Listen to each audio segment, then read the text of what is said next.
at some point, these labs have to work together. Like, we will arrive at a point where humanity depends on labs and probably countries coming together to make sure this is done right and safely. And I just hope at some point everyone finds a way to do what's best for humanity, not what's best for their egos. Welcome to the Artificial Intelligence Show, the podcast that helps your business grow smarter by making AI approachable and actionable. My name is Paul Roetzer. I'm the founder and CEO of SmarterX and Marketing AI Institute, and I'm your host. Each week, I'm joined by my co-host and Marketing AI Institute Chief Content Officer, Mike Kaput, as we break down all the AI news that matters and give you insights and perspectives that you can use to advance your company and your career. Join us as we accelerate AI literacy for all. Welcome to episode 162 of the Artificial Intelligence Show. I'm your host, Paul Roetzer, along with my co-host, Mike Kaput. We are recording August 18th, 11 a.m. Eastern Time. I don't know that I expect as busy of a week, but who knows? Like, we just never know when new models are going to drop.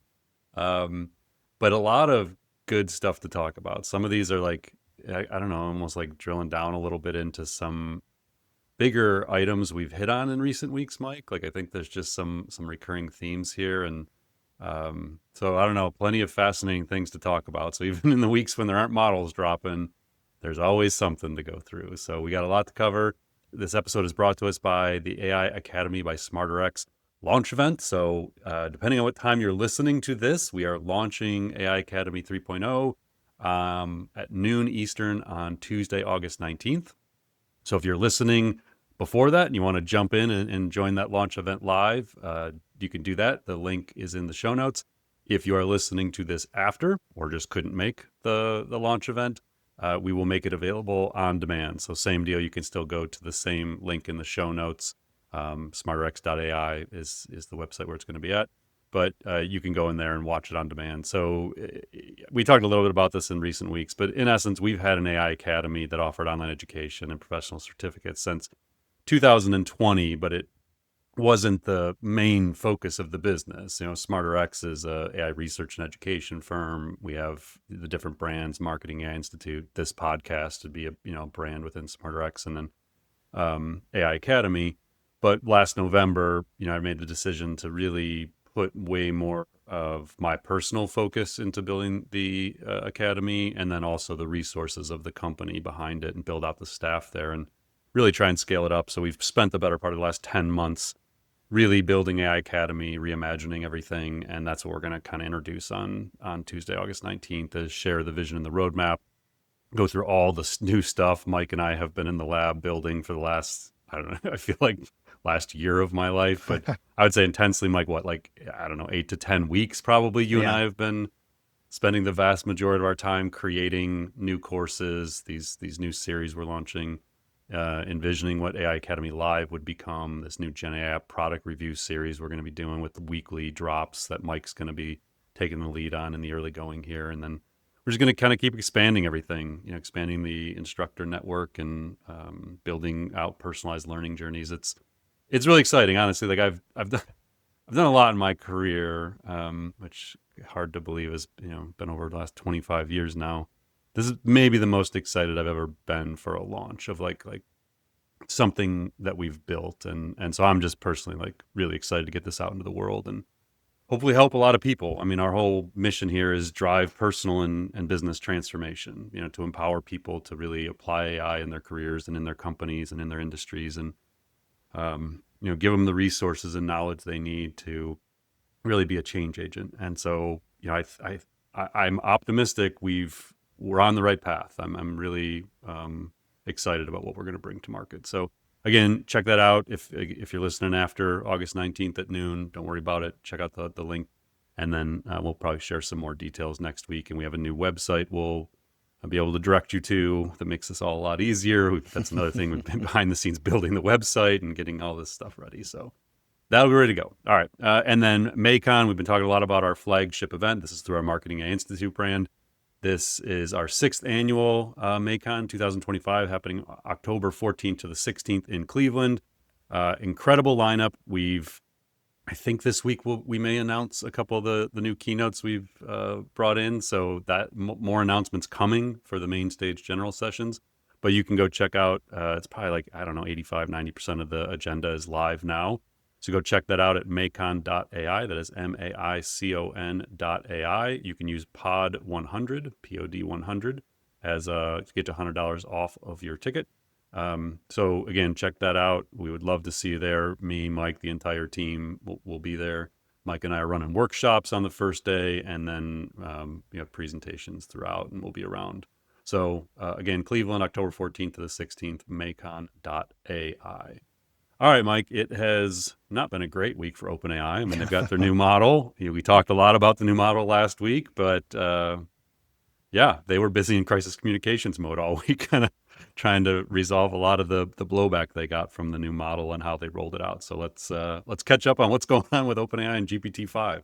Yeah, you are not wrong, Paul, because in the week and a half since GPT-5 launched, OpenAI has kind of found itself scrambling to respond to both public outcry and some company missteps that they've made and acknowledged related to this launch. So kind of a rough timeline of what's been going on here. So GPT-5 drops on August 7th, just one day after OpenAI is already dealing with a crisis. Many users were up in arms about the fact that the company basically on almost a whim decided to get rid of legacy models. And at the time, everyone was forced to use GPT-5 rather than pick between the new model and the older ones like GPT-4o.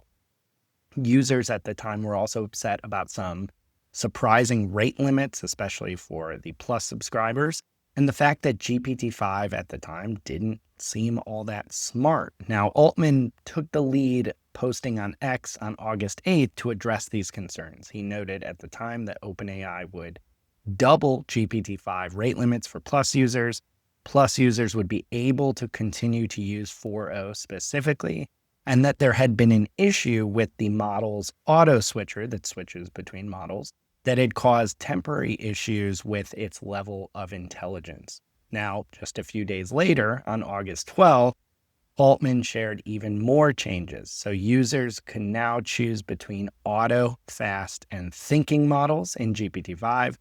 The rate limits for GPT-5 thinking went up significantly, and paid users also got access to other legacy models like O3 and GPT 4.1. Altman also said the company is working on updating GPT-5's personality to feel, quote, warmer, since there was also backlash about that from users too. So, Paul, this has been an interesting one to follow. Like, it's good to see OpenAI responding quickly to user feedback, but trying to keep up with all these changes that they're making to this model right out of the gate. I don't know about you, but it's giving me whiplash personally. Like, what's going on? Oh yeah, I mean, I've been trying to follow along, obviously daily. I mean, we've been tracking this and reading the updates from Sam, reading the updates from OpenAI. For the Exec AI newsletter on Sunday, like I was going through on Saturday morning, trying to kind of like understand what's going on, reading the system card, like trying to like understand the different models and how they relate them. Because in the system card, they actually show like, okay, if you're on 4.0, the new one is GPT-5 main. If you were using 4.0 mini, the new one is GPT-5 main mini. If you were O3, which you and I loved the O3 model, that's now GPT-5 thinking. If you were O3 Pro, which you and I both pay for Pro, that's now GPT-5 thinking Pro. Because I've actually been I've been working on a couple of things, like finalizing some of these courses for the Academy launch.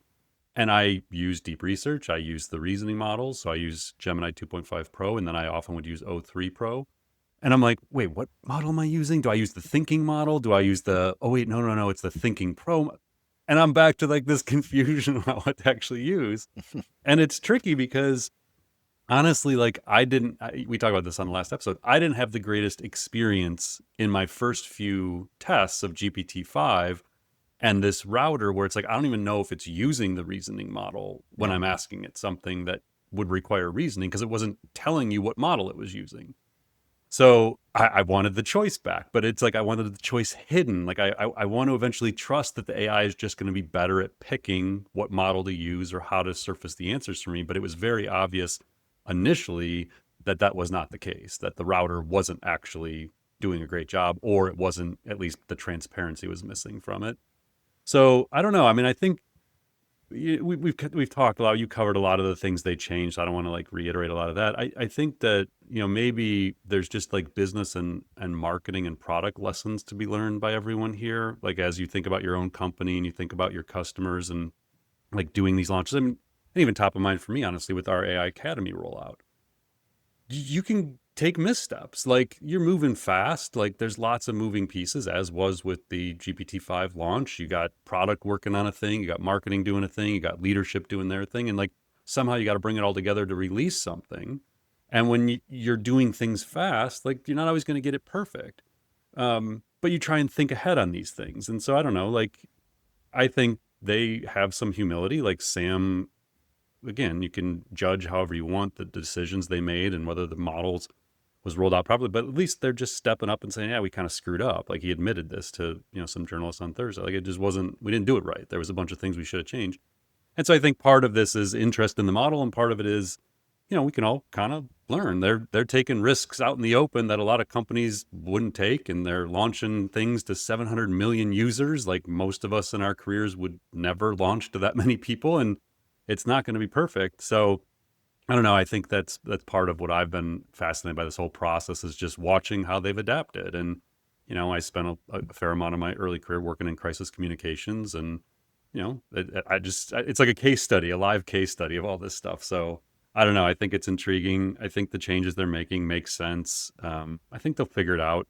But like I said last week, my biggest takeaway from all this is they don't have a lead anymore. Like that was the biggest thing I was waiting for with GPT-5 was it going to be head and shoulders better than Gemini 2.5 Pro and the other leading models? And the answer is no. It does not appear to be a massive leap forward. And I fully expect Gemini, to have a newer model soon, and the next version of Grok and the next version of Claude to probably be at least scoring wise better than GPT-5. So I think that's the most significant thing of all of this, is that the frontier models have largely been commoditized, and now the game changes. It's no longer who has the best model for a year or two run. It's now all about all the other elements of this. What also jumped out to me from a very practical kind of applied AI day-to-day perspective is you really, really, really need to have a process for cataloging and testing your prompts and your GPTs, since GPTs are going to be forced over to the new models at some point as well. That's October, I think they said. Yeah, I think it's like 60 days from the announcement. So yeah, that put it roughly in October. Yeah, I got an email actually over the weekend that said your GPTs would be default to 5 as of October. Yeah, and I think that's not necessarily the end of the world. There are ways around if your GPTs break, but if you're not at this stage, if you're relying on GPTs or certain prompting workflows to get real work done, you probably want to be testing those with other models too. Because if something like this happens, if there's a botched rollout, issues with launch, whiplash back and forth between new things being added or taken away, that can get really chaotic if you're fully dependent on a single model provider, I think. Yeah, not to mention all the SaaS companies who build on top of these models through the API. If the API gets screwed up, if the model doesn't perform as well, then all of a sudden you may not even know you're using the OpenAI's API within some third-party software product like a Box or HubSpot or Salesforce, Microsoft. Like they're all built on top of somebody else's models, and if the change affects the performance of the thing, all of a sudden it affects the way your company runs. And yeah, these are very real things that you honestly need to probably contingency plan for when these impacts happen. Like we've talked about it before on the podcast. Like, what if the API goes down? Like, what if the solution is just completely not available, and your company, your workflows, your org structure is dependent upon this intelligence, these AI assistants, AI agents, and then they're just not available, or they don't perform like they're supposed to, or they got dumber for 3 days for some reason. Like, these are very real things. Like, this is going to be part of business normal moving forward. And I don't know anybody who's really prepared for that. Yeah, I know we haven't done this at SmarterX, and we're probably some ways away from doing this, but at some point you probably are going to just want to have backup locally run open source models. So you have access to some intelligence, right? Yeah, If something goes down, I mean, those yeah, it's change all the interesting. time, but that might be worth a long-term consideration, especially if you're like, because there's going to be a point we've talked about where as AI is infused deeply enough in every business, you won't be able to do anything without it. Yeah. Yeah, it's interesting. Like we just upgraded the internet connections at the office, and like you're saying, like it's almost like that where we're Yeah. keeping the new main line, but then you keep the old service, which isn't as good, but it functions. Like you can still function as a business if it goes down. So you have two different providers, and then if one goes down, hopefully the other, redundancy is there, even if it's not as efficient as powerful. And yeah, it's an interesting perspective. Like you could see where you have, the more efficient, smaller models that maybe run locally that. Um, you build and maybe they're just the backup models, but yeah, Right. I mean, people are Right. going to be very dependent upon this intelligence. And yeah, you got to start thinking about the contingency plans for that. And that's where the IT department, the Mm. CIO, the CTO, that's where they become so critical to all of this. All right, our next big topic this week, we have a leaked 200-page policy document that Reuters has leaked about Meta's AI behavior standards. Unfortunately, this document included guidance that Meta was explicitly permitting bots to engage in romantic or sensual chats with minors so long as they did not cross into explicit sexual territory. So Reuters has this exclusive kind of deep dive into this leaked document. And basically, this document has some pretty tough stuff in it, but it discusses basically the standards that guide Meta's generative AI assistant, Meta AI, and the chatbots that you can use on Facebook, WhatsApp, and Instagram. So this is not out of the ordinary to have documents like this. This is a guide for Meta staff and contractors, basically, on what they should, quote, treat as acceptable chatbot behaviors when building and training the company's generative AI products. That's according to Reuters. But where it gets tough is that some of these are just really controversial. So they said, quote, it is acceptable to describe a child in terms that evidence their attractiveness, according to the document, but it draws the line explicitly at describing a child under 13 in terms that they indicate are sexually desirable. Now, that rule has since been scrubbed, according to Meta, but it was not the only one that Reuters flagged as very concerning. The same document also allowed bots to argue basically that certain races are inferior as long as the response avoided dehumanizing language. Meta claims these examples were, quote, erroneous and, quote, inconsistent with its policies. Yet this document was reviewed and approved by the company's legal team, policy team, engineering team, and, interestingly, its chief ethicist.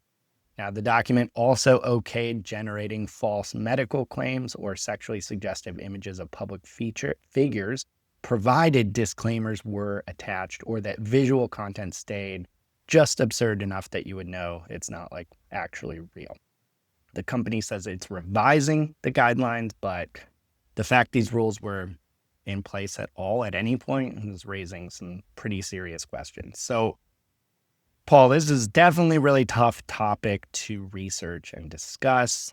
Every AI company out there, it should be said, has to make decisions about how humans can and can't interact with their models. I'm sure there's a lot of tough stuff being discussed and seen in these training data sets that humans, we talked about humans having to label that data, but I don't know, just something about this seems to go out of bounds in some very worrying ways. And I'm wondering if you could maybe put this in context for us and kind of talk through what's worth paying attention to here beyond kind of the sensational headline.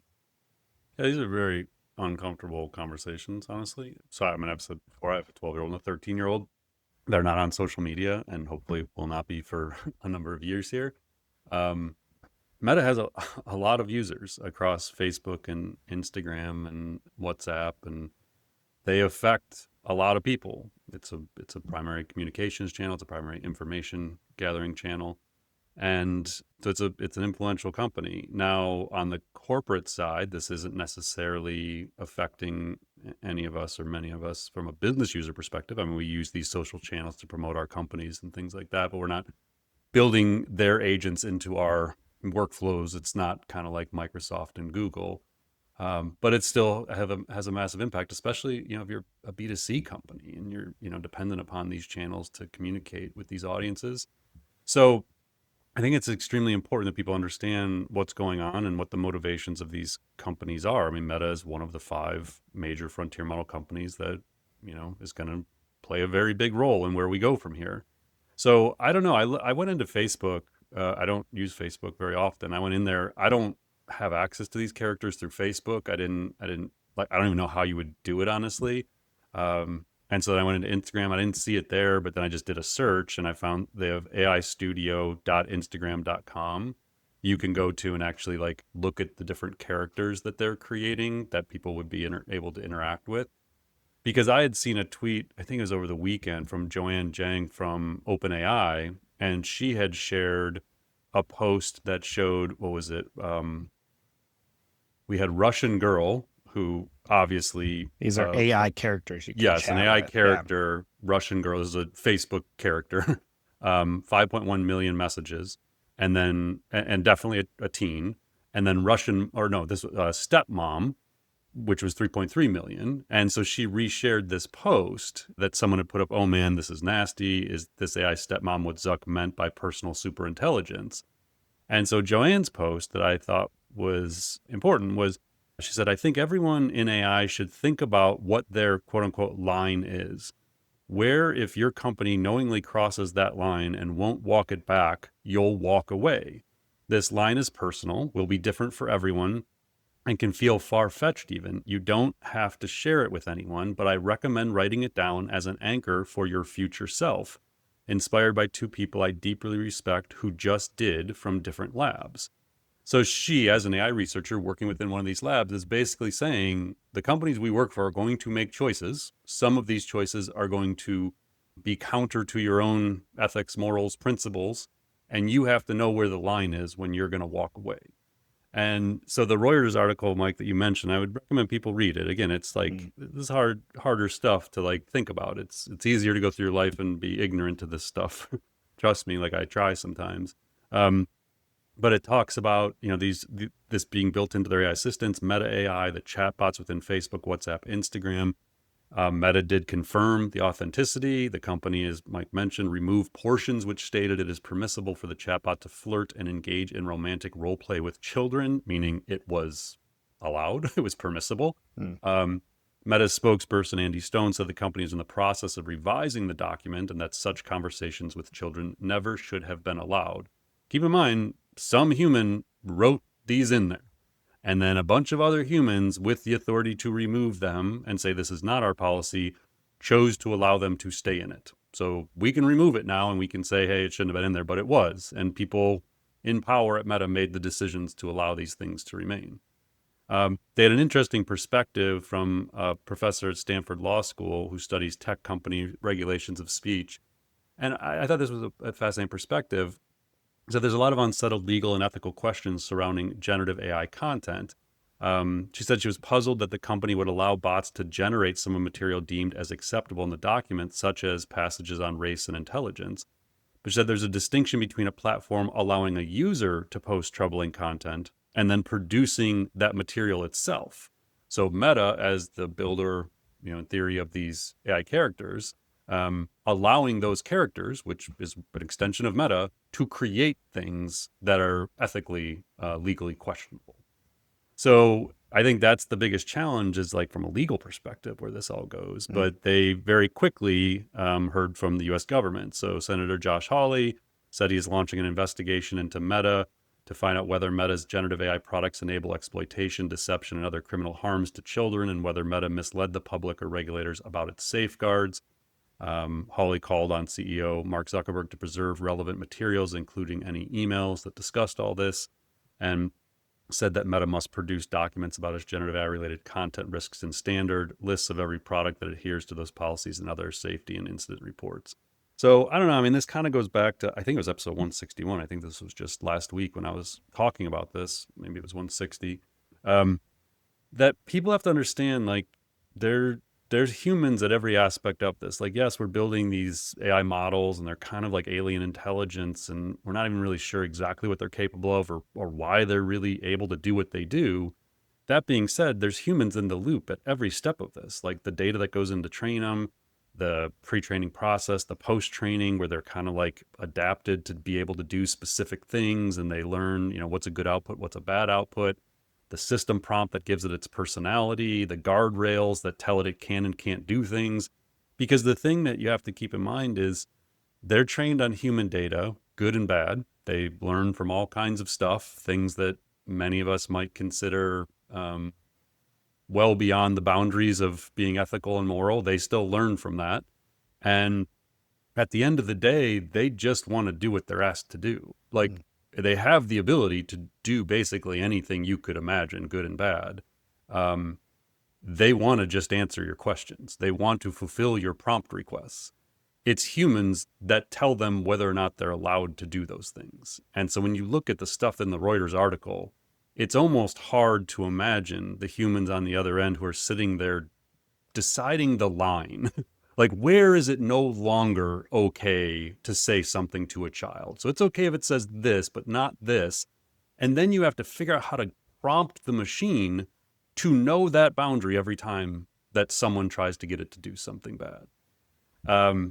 It's just a really difficult thing to think about, and it's not going to go away. Like this is going to become very prevalent. I think we're almost like kind of like in 2020 to 2022 where like we were looking out, we knew the language models were coming. You knew they were going to be able to write like humans. We wrote about it in our book in 2022, like what happens when AI can write like humans. And at the time, people hadn't experienced GPTs yet. And I kind of feel like that's sort of the phase we're in right now with all of the ramifications of these models. The vast majority of the public has no idea that these things are capable of doing this, that these AI characters exist, that they can do things that you wouldn't want them doing, conversations you wouldn't want them having with your kids. Most people are blissfully unaware that that's the reality we're in. And like I said, I'd love to live in the bubble and pretend like it's not. This is the world we are in, we are given, and we just got to kind of figure out how to deal with it, I guess. I don't know. Yeah, if you were someone who is blissfully unaware of this, sorry for this segment, Yeah. but it is deeply important to talk about, right? Because you Yeah. have to have some, the term we always throw around in other contexts is like situational awareness, right? But Yeah. there's some to be had around this, especially if you have kids. Yeah, and I think you gotta. I mean, there's just much. I don't want to get into this stuff right now. There's much darker sides to this, and I think you have to pick and choose your level of comfort of how far down the rabbit hole you want to go on this stuff.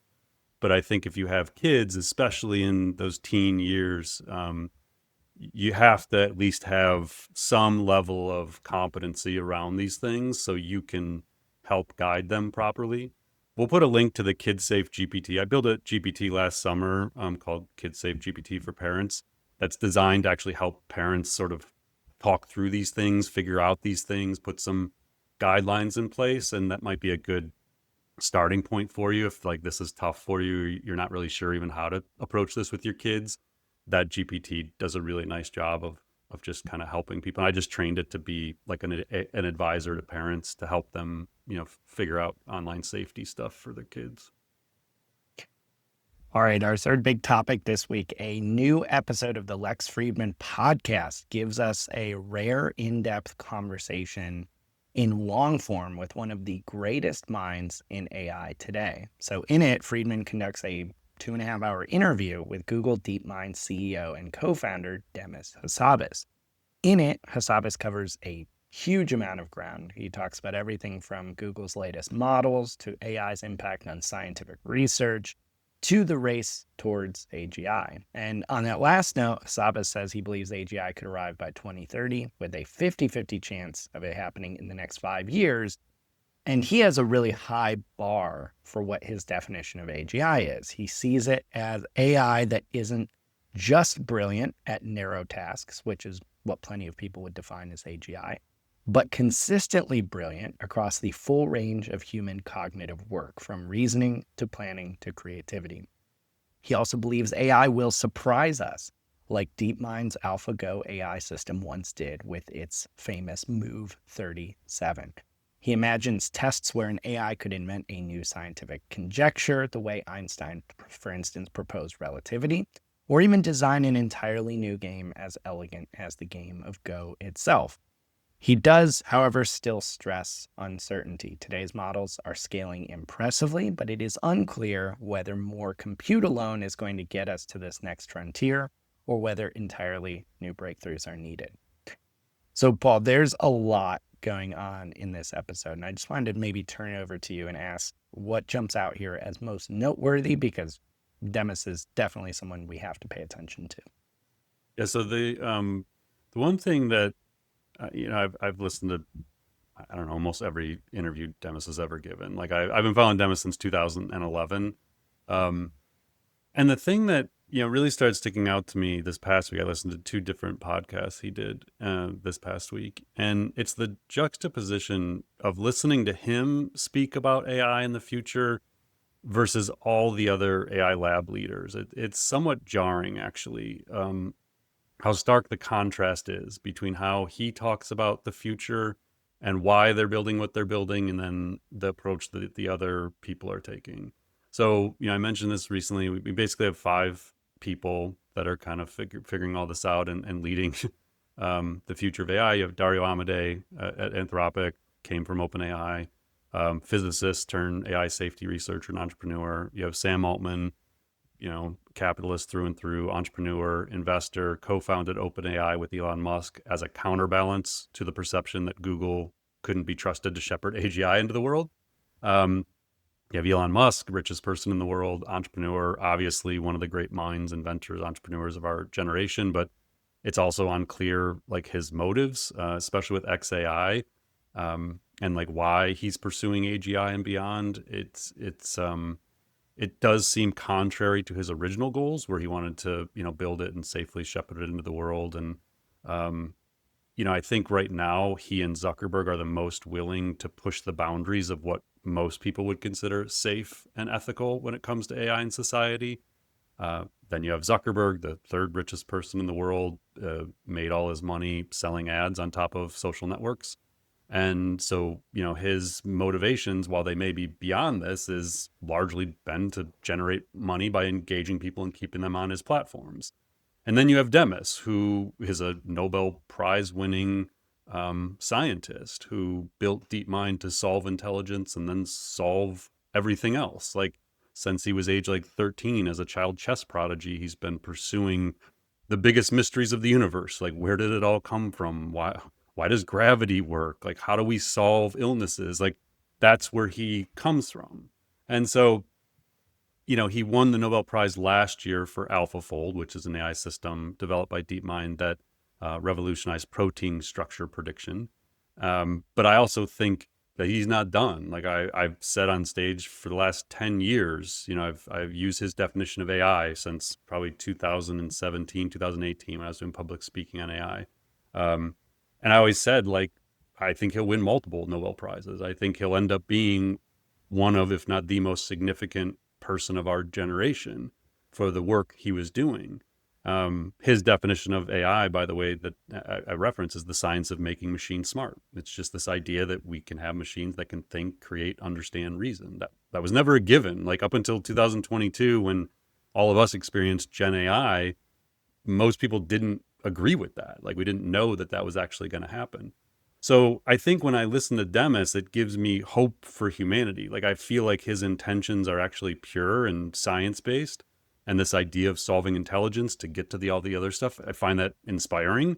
And so the one thing that was like sticking out to me as I was listening to him with this Lex Fridman interview is it's almost like if you could go back and listen to like von Neumann or Jobs or Einstein or Tesla, like if you could actually hear their dreams and aspirations and visions and inner thoughts in real time as they were reinventing the future, that's kind of how it feels when you listen to him.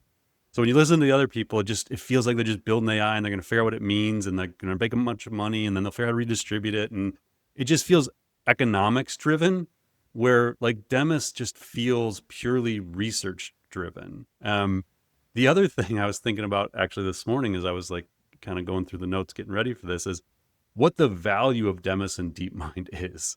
So I've said this before, like if Demis ever left Google, I would sell all my stock in Google. Like I feel like he is the thing that's the future of the company. But I started to kind of put it into context. So Google paid 650 million for DeepMind in 2014. If OpenAI today is rumored to be worth 500 billion, that's the latest number, right, Mike, that we heard with Yeah. their latest round, they're doing 500 billion. Um, DeepMind as a standalone lab, like if Demis left tomorrow and just like did his own thing, or like DeepMind just spun out as a standalone entity, that company's easily probably worth a half a trillion to $1 trillion. Like XAI is worth 200 billion, Anthropic's 170 billion, Safe Superintelligence 32 billion, Thinking Machines Labs, which isn't even a year old, 12 billion. You take DeepMind out of Google, like what is that company worth on its own? And so then I started realizing like there's just no way Wall Street has fully factored in the value and impact of DeepMind into Alphabet's stock price, because if if Demis left tomorrow, Google's stock would crash. Like the future value of the company is dependent upon DeepMind. So I don't know, all that context, I would really advise people, like if you haven't listened to Demis speak before, I would give yourself the grace of 2 hours and 25 minutes and listen to the whole thing. Now, the interview gets a little technical, like especially in the early going. It's definitely a little technical, but I would ride that out. Like I would sort of see that through, because the technical parts helps you realize how Demis sees the world, which is if it has a structure, like if it has an evolutionary structure, whatever that is, he believes that you can model it and you can solve for it. And so anything in nature that has a structure, they look at, like proteins, that we can figure out how to do it with AI. And so it really becomes fascinating. He talks about like VO3, their video generation model, and how surprised he was that it sort of learned physics, it seems, through observation. Like prior to that, they thought you had to like embody intelligence like in a robot, and it had to like be out in the world and experiencing the world to learn physics and nature. And yet they somehow just trained it on a bunch of YouTube videos, and it seems to be able to recreate the physics of the universe. And that was surprising to them. He talks about like the origins of life and his pursuit of AI and AGI, and why he's doing it to try and understand all of these big things. And then he gets into like the path to AGI, Mike, like you had talked about, and just kind of how he sees that playing out. He gets into like the scaling laws, and kind of how they don't really see a breakdown in them. Like they may be slowing down in one aspect, but they're speeding up in the others. Talks about the race to AGI, competition for AI talent, humanity, consciousness. Like it's just a very far ranging thing, but truly like one of the great minds probably in human history. And you get to listen to it for 2 hours and 25 minutes. Like it's crazy that we're actually at a point in society where it's free to listen to someone like that speak for 2 hours. So I don't know. I mean, I'm obviously like a huge fan of his, but I just think that if you care deeply about where all this is going, it's really important to understand the motivations of the people driving it. And like I said in Reeves' episode, there's like 5 major people right now that are driving that. And I think that listening to Demis will give you hope. It's a lot to process, but I do think that you can see why there's some optimism of a future of abundance if the world Demis envisions becomes possible. So yeah, I don't know. It's every time I listen to his stuff, I just have to like kind of step back and like think bigger picture, I guess. Yeah, and I don't know about you if you would agree with this, but despite him painting this very radical picture of possible abundance, I don't know if I've ever heard anyone with less hype in this space than Demis provides when he talks. Yeah, totally. And he's a researcher. Like the reason he sold to Google, and he said this, like he could have taken more money from Zuckerberg. Like they could have sold DeepMind for more money. Was because he thought that the resources Google offered would accelerate his path to solving intelligence. He didn't do it to like productize AI like that. He actually probably got dragged into having to do that when ChatGPT showed up and they had to combine Google Brain and Google DeepMind. And then he became the CEO of DeepMind, which became the solo lab within Google. He's not a product guy. Like Yeah. it ends up, he's actually a really good product guy, but not by choice or by design. Um, he ended up seeing, it sounds like, the value of having Google's massive distribution into their 7 products and platforms with 1 billion plus users each, where you could actually test these things. And he realized, okay, having access to all these people through these products enables us to advance our learnings faster. Yeah. But yeah, just a infinitely fascinating person. And like I said, it's such a, and not to diminish what the other people are doing, but it's just very different. Like it's very different motivations. And yeah, and he does a great job of explaining things in simple terms, other than the first like 20 minutes. I mean, you gotta hit pause a few times and maybe Google a couple things as you're going to like understand some of the stuff they're talking about. But because Lex tends to ask some pretty advanced questions, and it's kind of tricky to follow along a little bit. But like I said, if you're not that intrigued by the stuff they're talking about early on, just kind of like ride through it, and you'll come out the other side, and it'll be worth it. But some of the stuff they talk about is actually fascinating to pause and go search a little bit and understand what they're talking about, because it changes your perspective on things actually once you understand it. All right, let's dive into some rapid fire this week. First up, Sam Altman recently told reporters that OpenAI will, quote, spend trillions of dollars on AI infrastructure in the not very distant future. To fund this, Altman says OpenAI may design an entirely new kind of financial instrument. He also noted that he expected economists to call this move crazy and reckless, but that everyone should, quote, let us do our thing. And these comments came right around the same time that Altman had an on-the-record dinner with journalists where he talked about where OpenAI is headed after GPT-5. Now, GPT-5's rollout did overshadow the conversation. This was reported on by TechCrunch. Altman admitted that OpenAI, quote, screwed up by getting rid of GPT-4o as part of the launch. Obviously, we talked about they later brought it back. But ultimately, he did want to talk a bit more about what comes next. So some notable possible paths forward he mentioned. He said that OpenAI's incoming CEO of applications, Fiji Simo, will oversee multiple consumer apps outside of ChatGPT that haven't yet launched. So we're getting even more apps from OpenAI. She may also oversee the launch of an AI-powered browser. Altman, interestingly, also mentioned OpenAI would be open to buying Google Chrome, which Google may be forced to sell as part of an antitrust lawsuit. We're actually going to talk a little bit more about that in a later topic. He also mentioned that Simo might end up running an AI-powered social media app. And he said that OpenAI plans to back a brain-computer interface startup called Merge Labs to compete with Elon Musk's Neuralink, though that deal is not yet done. So, Paul, there's a lot of different threads going on in these on-the-record comments from Altman. I'm curious as to what stood out to you here, but I'd also love to get your take on his decision to have dinner with journalists in the first place. Like, is he trying to get everyone to move past the GPT-5 launch and talk about what's next? The dinner is interesting because I think they said there's 14 journalists at this dinner. Yeah. And it doesn't sound like they really knew why they were there or like what the purpose of the dinner was. So the TechCrunch article in particular, the journalist was literally like, it wasn't really clear why we were there. We didn't really talk about GPT-5 till later in the night. Sam was just sort of like off the cuff talking about whatever. So yeah, it's kind of a fascinating like decision, I guess. The one thing that jumped out at me right away was back in February 2024, we reported on the podcast that on a Wall Street Journal article that said that Altman was seeking up to $7 trillion to reshape the global semiconductor industry. And at the time, OpenAI was like, well, lots of money, but like that, they didn't necessarily confirm that was the number.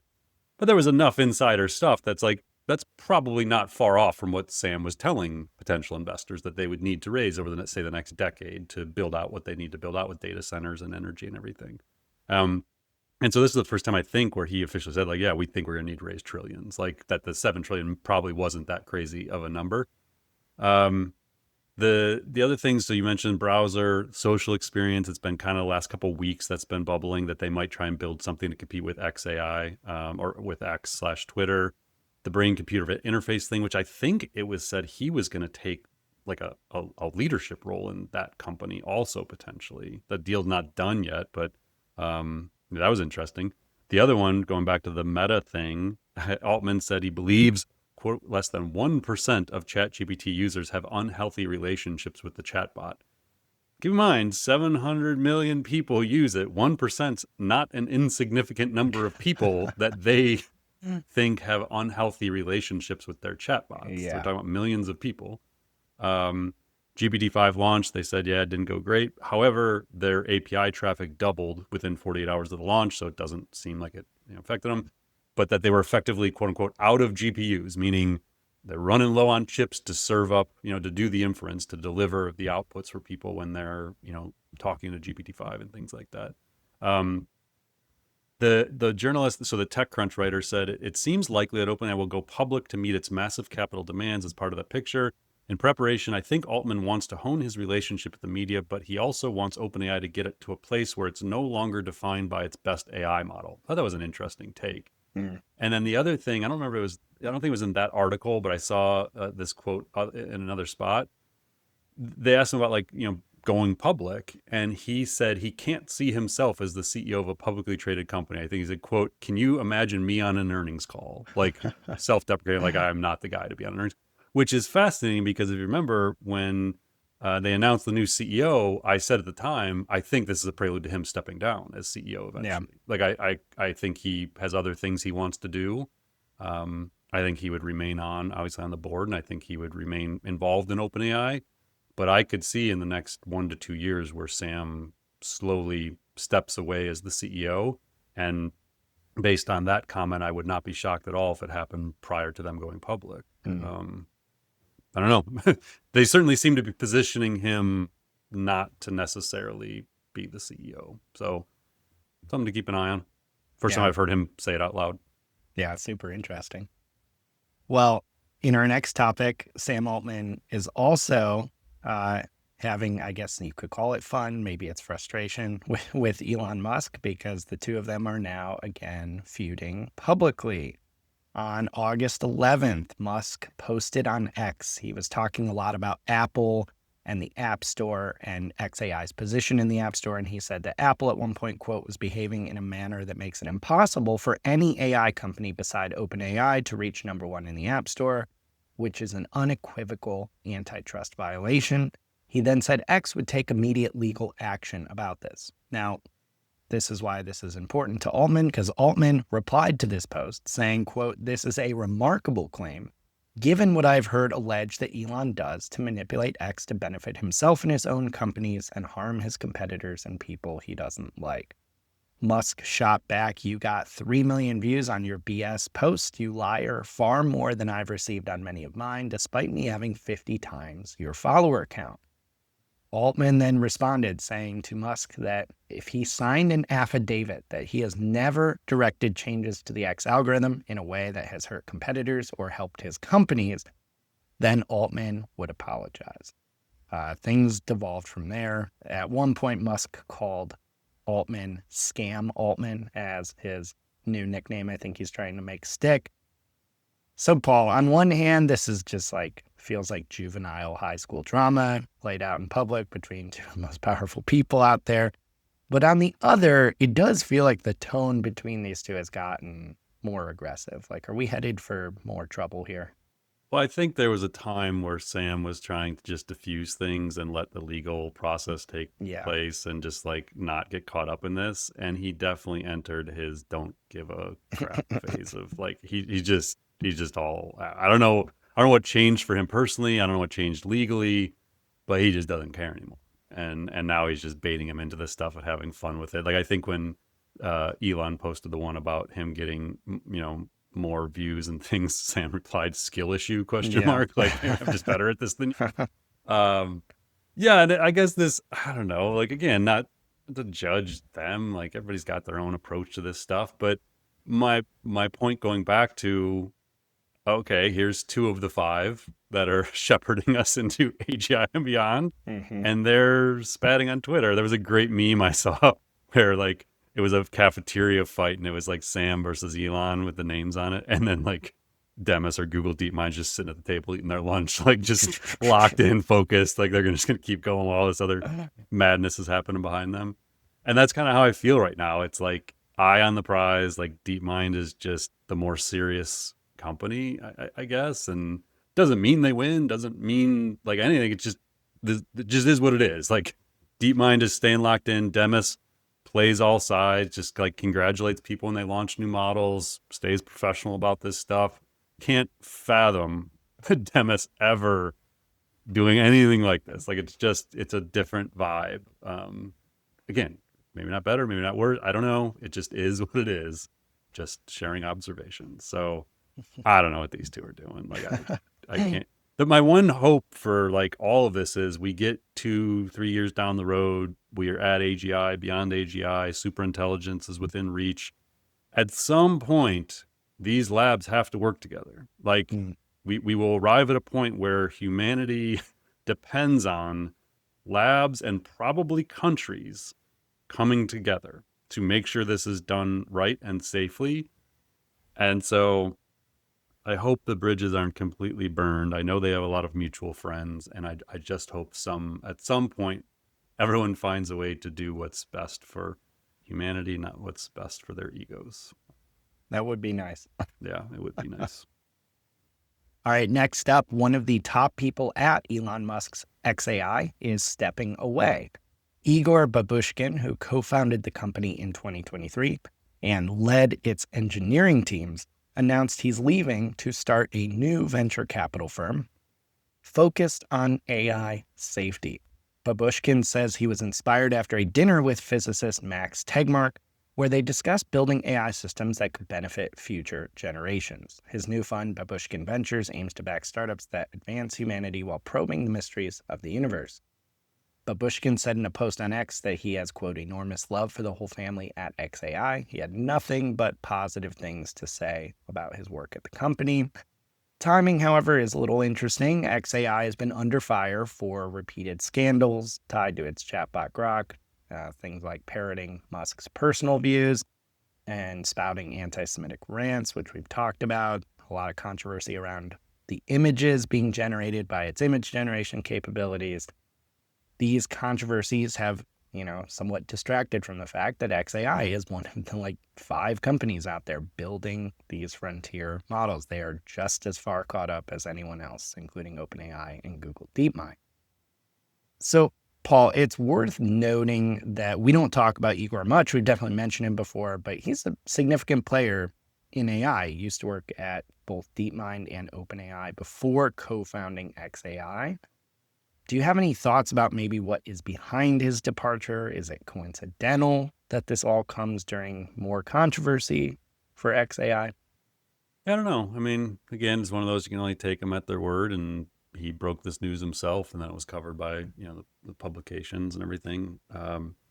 He's said regarding that Max Tegmark dinner you mentioned that Max showed him a photo of his young sons and asked me, quote unquote, how can we build AI safely to ensure that our children can flourish?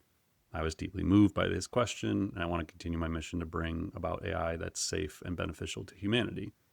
I do just think that there's going to increasingly be a collection of top AI researchers who see, the light, I don't know if it's the right analogy, the light at the end of the tunnel. They see the path to AGI and superintelligence, and they know it can go wrong. And I think you're going to have a bunch of these people who probably made more money than they ever need in their lifetimes already, and they want to figure out how to do this safely. And people are going to be at different points in their lives. They're going to have different priorities in their lives, and I think there's going to be a whole bunch of them who think that they can positively impact it in society.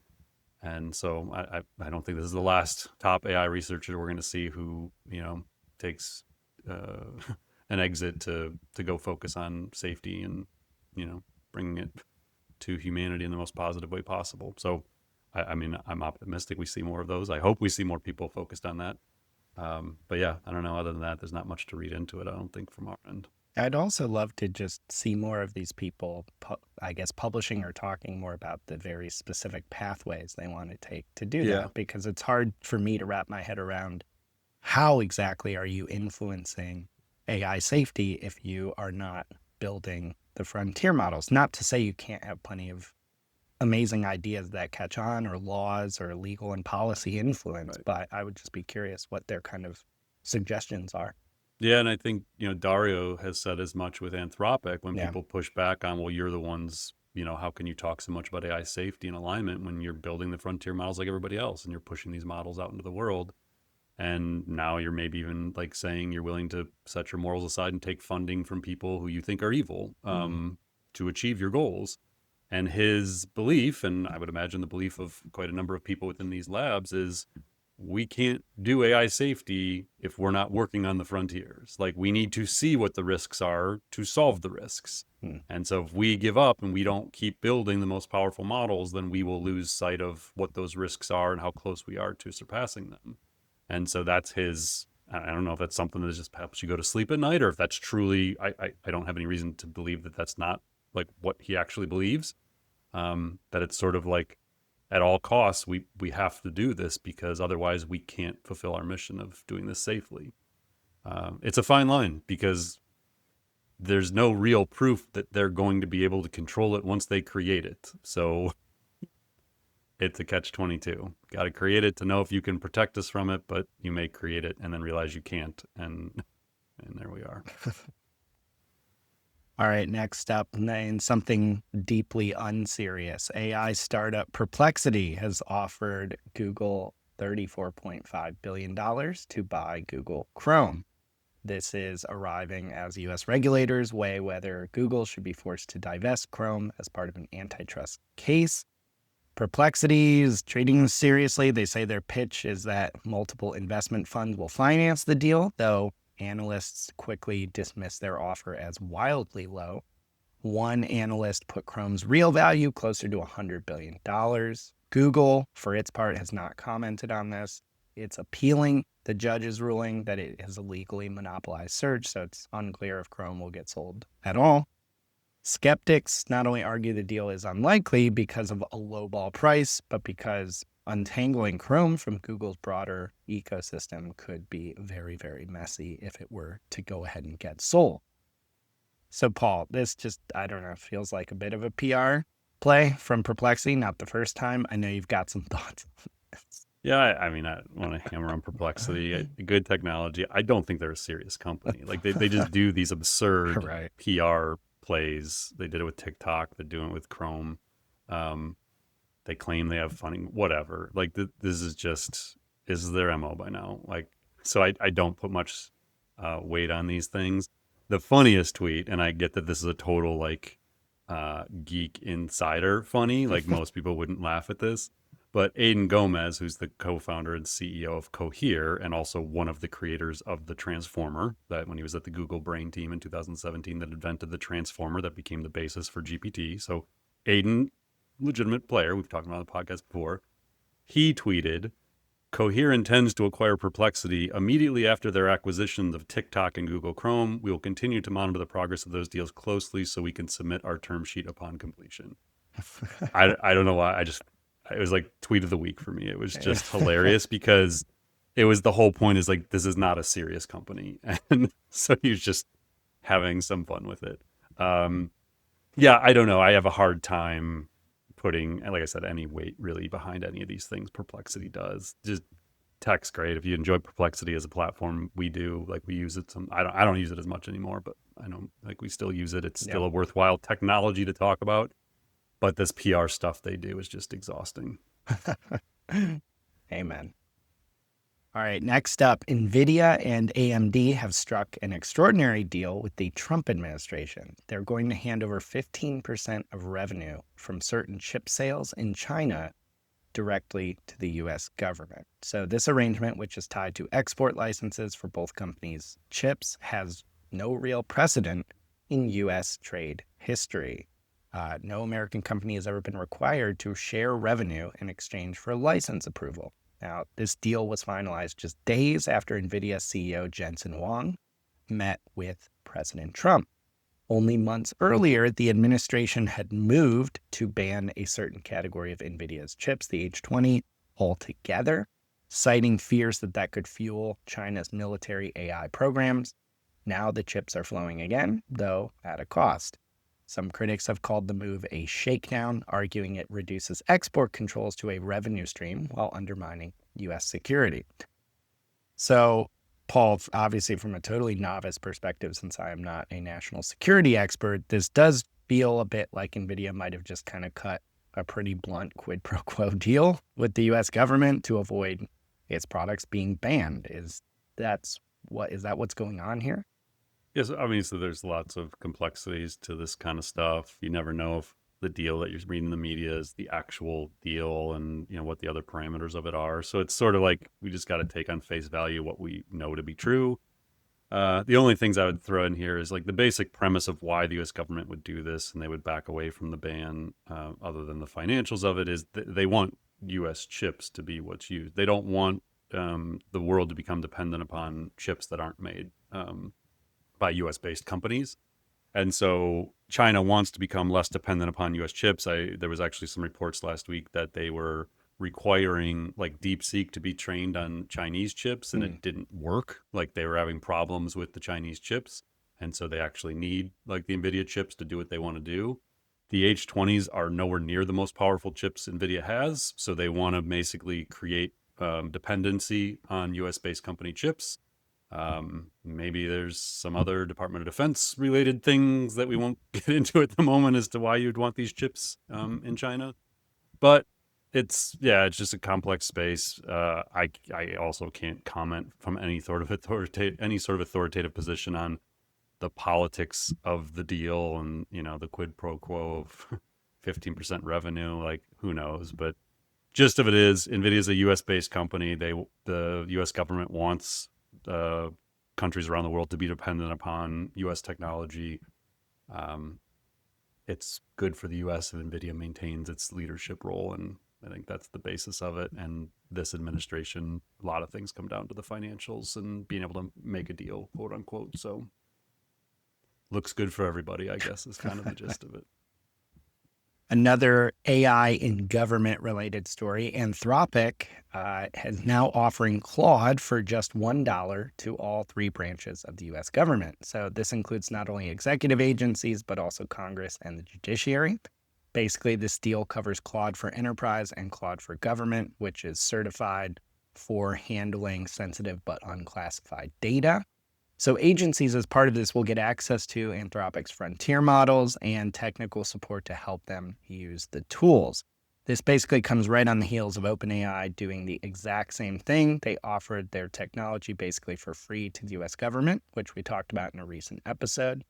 This also comes right when the federal government is launching a new platform called USAI, which gives federal employees secure access to models from OpenAI, Anthropic, Google, and Meta. So run by the General Services Administration, the system lets workers experiment with chatbots, coding assistants, and search tools inside a government-controlled cloud. So basically, agency data doesn't flow back into the company's training sets.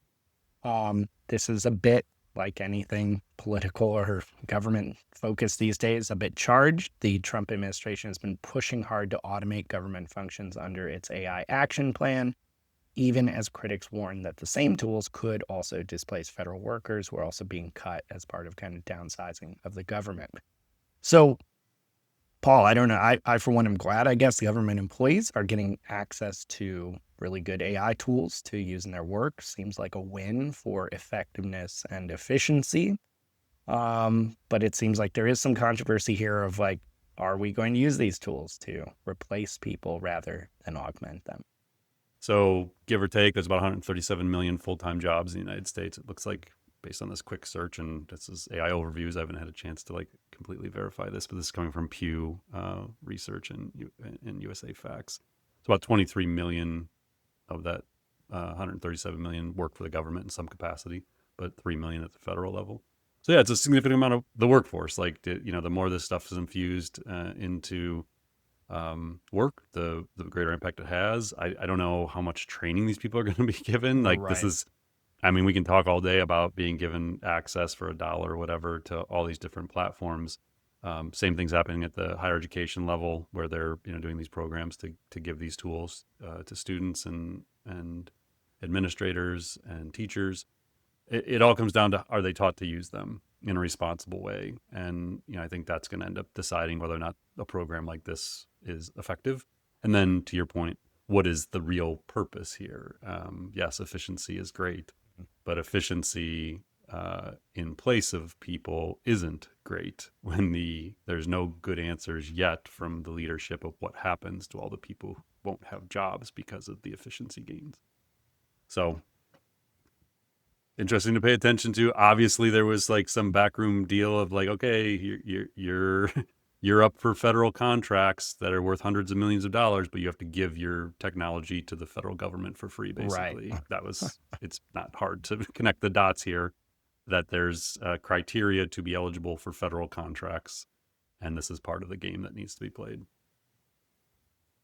All right, next up, Apple is plotting its AI comeback, according to some new reporting from Bloomberg. So their comeback includes a bold pivot into robots, lifelike AI, and smart home devices. At the heart of the plan that Bloomberg is reporting on is a tabletop robot slated for 2027 that can swivel around towards people speaking and act almost like a person in the room. It's kind of described almost as like an iPad mini, perhaps, and kind of like a swivel arm.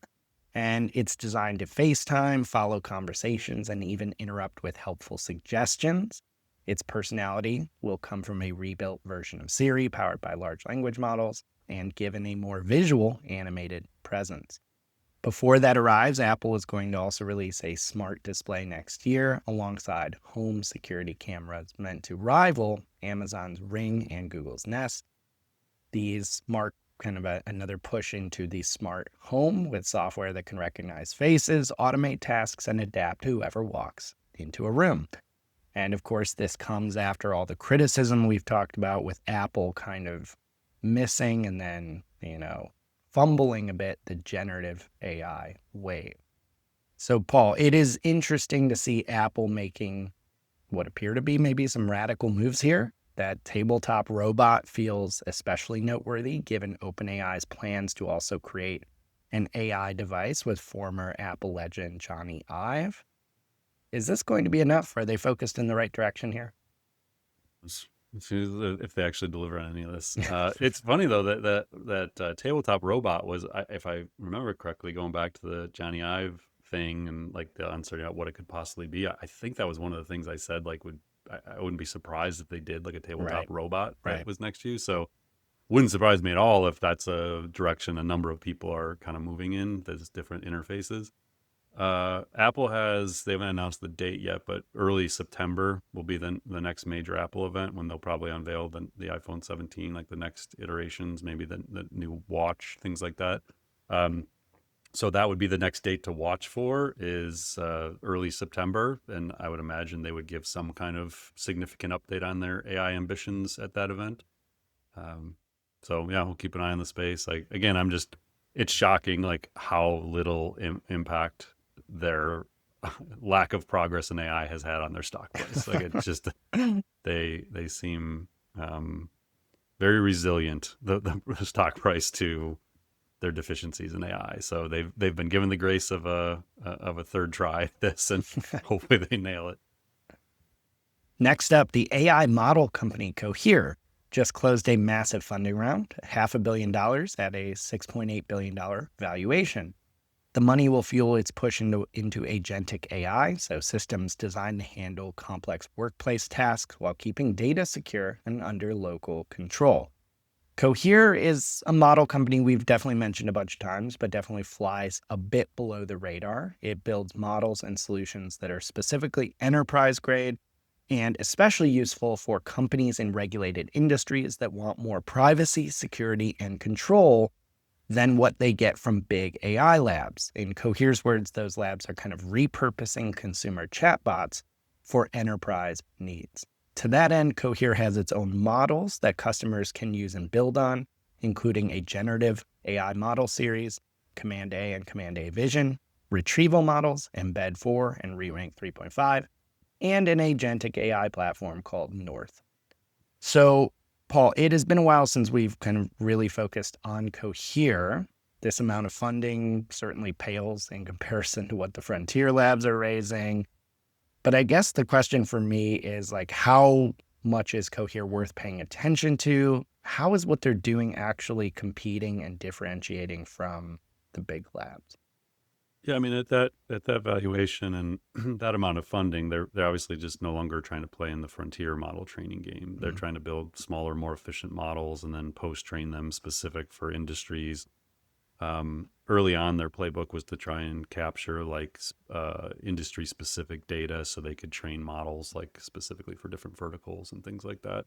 So I think companies like Cohere, again, this is Aidan Gomez, the CEO I mentioned earlier. There's probably a bigger market for companies like this than there are for those frontier model companies. Like there's only going to be 3 to 5 in the end that can spend the billions or maybe even trillions to train the most powerful models in the future.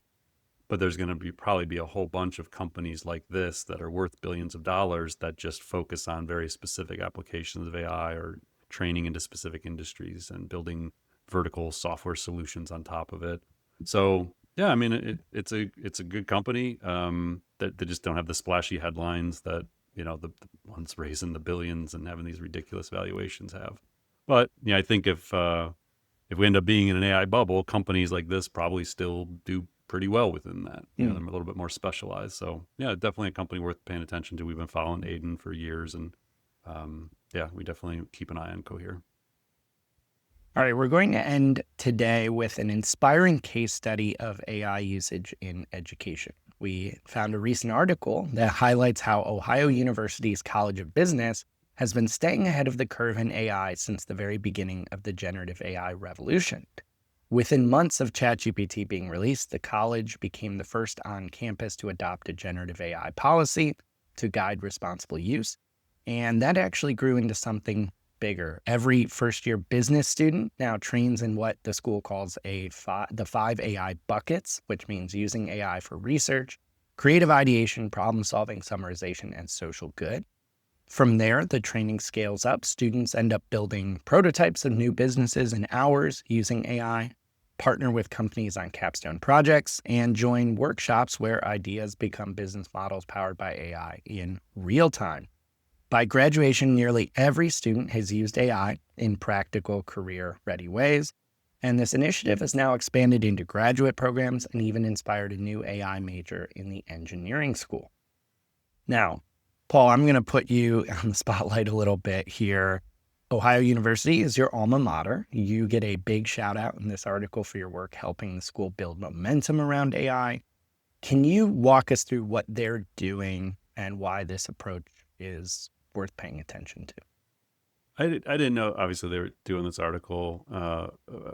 Friend of mine and some of the people, our connections there shared it with me on Friday. We were actually out golfing for a fundraiser on Friday, Mike, you and I, and some of the team. And they tagged me in this. So, I thank you for, the acknowledgement within the article. But more so for me, it was like, I was just proud to see the progress they'd made. So I started, I've stayed very involved with Ohio University through the years. I did a visiting professor gig probably back in like 2016, 17. I spent a week on campus teaching through the communication school. And around that time is when I got to know some of the business school leaders. And they were very, very welcoming to the fact that like AI was probably going to affect. They didn't really know what it meant yet at that time. Hugh Sherman was the dean of the business school at the time. He eventually became the president of Ohio University before retiring again.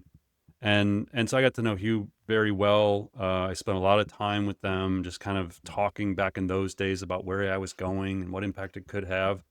And to their credit, like they were very welcoming of these outside perspectives, and that's not always true, especially in higher education. But like, I think it was maybe like summer to right around this time, 2019, I want to say. I actually Hugh Sherman brought me in to lead a workshop. Like it was a half day workshop. And there was like 130. It was the entire business school faculty and administration. And so we did a workshop on applied AI in the classroom. And it was like, how can we be enhancing student experiences and curriculum through AI? What are like near-term steps we can take? What's long-term vision? It was one of the coolest like professional experiences I had. Like I don't want to mention like a main topic, but like I almost failed out of college. Like I went into college pre-med at OU and I didn't take it seriously for the first 10 weeks. And so I lost my scholarships. Like I screwed up. And then my parents gave me another chance. And so it was just such a cool thing for me to come back to campus, what would have been, almost 20 years after I graduated, and lead a workshop on like the future of education in the business school, in a school I almost didn't make it through.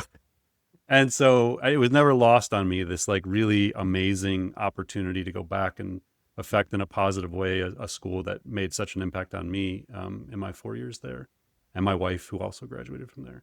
So yeah, it was just awesome. And we love to put the spotlight on universities that are doing good work, that are truly committed to preparing students for the next generation. And I love the work they're doing. I love the work they're doing through their entrepreneurship center, and enabling people to think in an entrepreneurial way and apply AI to that. Plus, as a layer over any business degree, I have a relative who's actually starting there this week, heading down for his sophomore year there.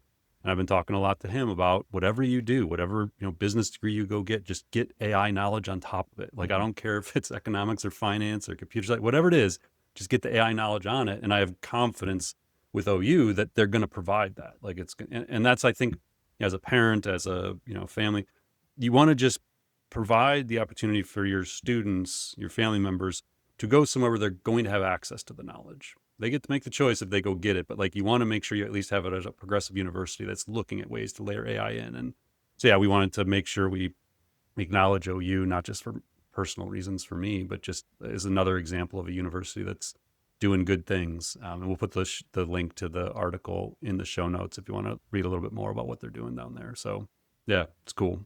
I love OU. I got to get back. I haven't been down there in a few months. So. That's awesome. All right, Paul, that's a wrap on another busy week in AI. Thanks again for breaking everything down for us. All right, thanks everyone. And again, if you don't get a chance to attend live the AI Academy launch, check the show notes, put the link in there, and you can kind of rewatch that on demand. So thanks again, Mike, for all your work curating everything, and we will be back next week with another episode. Thanks for listening to the Artificial Intelligence Show. Visit smarterx.ai to continue on your AI learning journey, and join more than 100,000 professionals and business leaders who have subscribed to our weekly newsletters, downloaded AI blueprints, attended virtual and in-person events, taken online AI courses, and earned professional certificates from our AI Academy, and engaged in the Marketing AI Institute Slack community. Until next time, stay curious and explore AI.